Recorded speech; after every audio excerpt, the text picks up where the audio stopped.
भी। अस्सलाम वालेकुम, मैं हूं उसमी भट्ट और आप देख रहे हैं मेरा यूट्यूब चैनल। पाकिस्तान की तारीख में पहली मर्तबा पेट्रोल 160 रुपये लीटर पहुंच गया। गरीब की पहुंच से दूर, और एक दफ़ा फिर हमारे ऊपर, गरीबों के ऊपर, मतवस्त तबके के ऊपर पेट्रोल का बम फोड़ दिया गया। और बिना ये जाने, बिना ये देखे कि गरीब आदमी जो महंगाई की चक्की में पिस रहा है वो किस तरह से इस चीज़ को अफोर्ड करेगा, ये कर भी सकेगा या नहीं कर सकेगा। बिल्कुल ठीक कहते हैं खान साहब आप और आपके वुज़रा कि अगर पीछे से पेट्रोल महंगा है, तेल महंगा है, डॉलर महंगा है, तो इसका अल्टरनेट क्या है? हम कुछ नहीं कर सकते, इसको हर सूरत बढ़ाना पड़ेगा।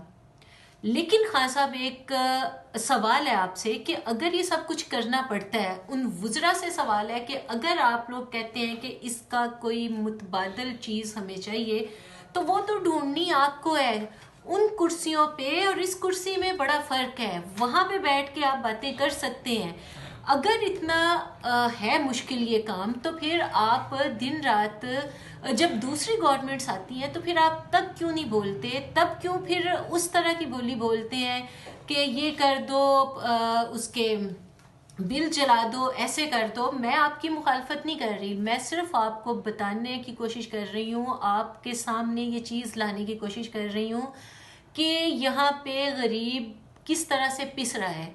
गरीब को पैसों से गर्ज नहीं कि आपने कितना पैसा बाहर से इकट्ठा करवाना है, जो आप लोग कहते हैं जी अपोजिशन वाले ले गए हैं या फलां बंदा है उसने लेके आना है, और अभी तक कोई पैसा वापस नहीं आया। जहाँ तक मुझे पता है, या मेरी जहाँ तक छोटी सी नॉलेज है, कि कोई पैसा अभी तक वापस नहीं आया।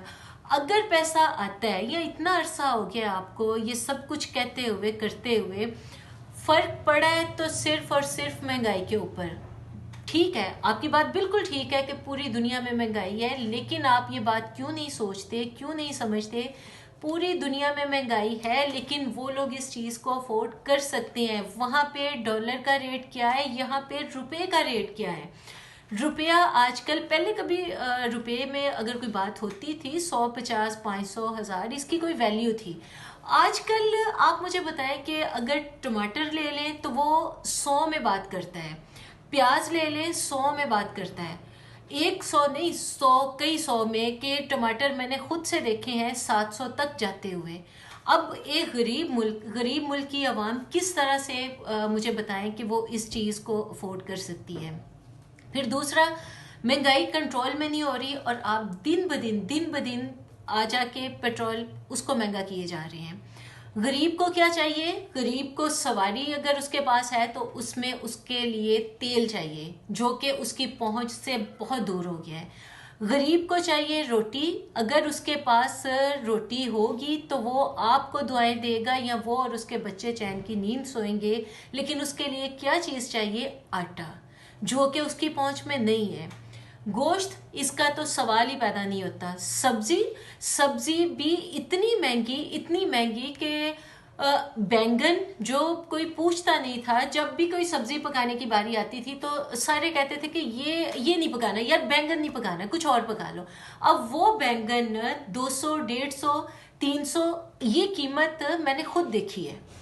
और इतनी अफोर्ड, और आलू ले ले, कभी होता था कि चलें जी कुछ भी नहीं, घर में कुछ नहीं लेडीज़ के पास पकाने के लिए, या अगर आप कुछ ऐसा सिलसिला हो गया है कि आज आप कुछ और नहीं पका सकते, कुछ दाल नहीं पका सकते, सब्जी नहीं पका सकते, आलू पकड़ के, आलू की छोटी छोटी भुजिया, उसको काट के भुजिया बना ले, जिसको आलू की कतलियाँ भी कहते हैं, वो पकाई जा सकती थी। क्या आप आलू अब अफोर्डेबल हैं?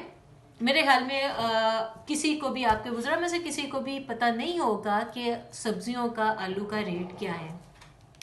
और दूसरे नंबर पे, अगर इस तरह से बात करते हैं तो जितने बुजुर्ग हैं वो सारे सैलरीज लेते हैं, फिर उनको पेट्रोल, आप लोग गाड़ियां जब इस्तेमाल करते हैं तो उनको फ्री में क्यों दिया जाता है?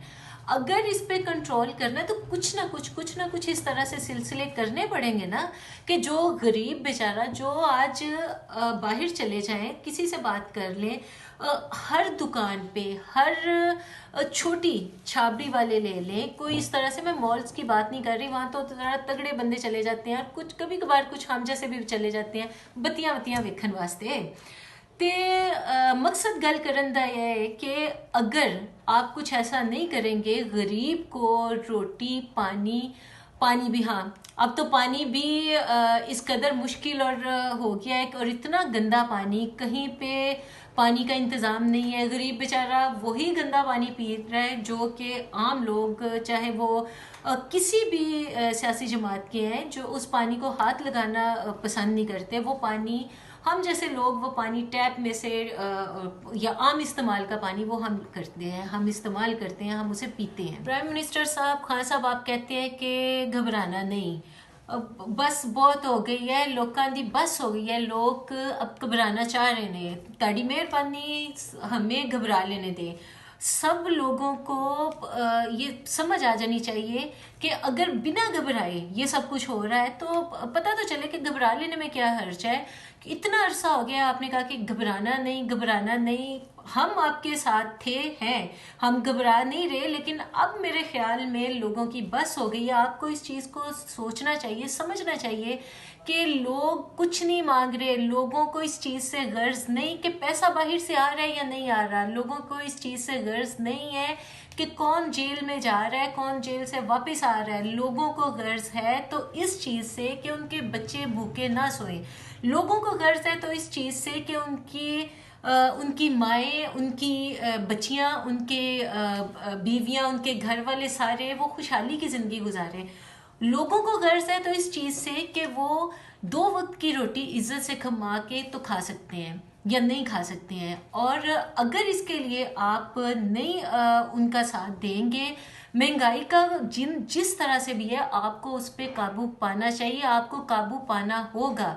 और मेरे हिसाब से मुझे लगता है कि मैं अपने लफ्ज़ों को, अपनी बात को शायद मैं इस तरह से थोड़ा बयान करूं कि शायद वो आप तक आवाज़ चली जाए, आपके वुज़रा तक चली जाए, जो लोगों की आवाज़ है, जो हम मतवस्त तबके की आवाज़ है। क्योंकि अमीरों के पास तो पैसा है, वो तो यूँ चुटकियों में पैसा लगाते भी हैं, वो पैसा सेव भी करते हैं कि उनके हिसाब से तो वारी है कि आज तेरी तो कल मेरी वारी है।